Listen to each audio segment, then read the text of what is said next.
two more little things. First off, do not go by the factory settings, by what the Haynes manual says. My bike's a 2007. The brake calipers are actually from 2008. This is because it was a changeover year where they were changing models.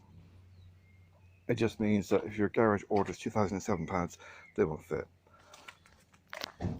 Other things.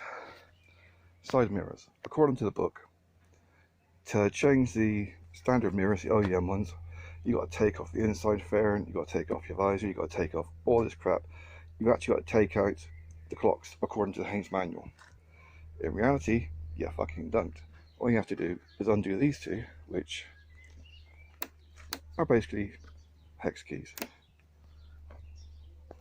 They're the standard fucking bandit hex key. It's one size fits all, whether it's adjusting your brakes, doing your mirrors, having a wank, or whatever.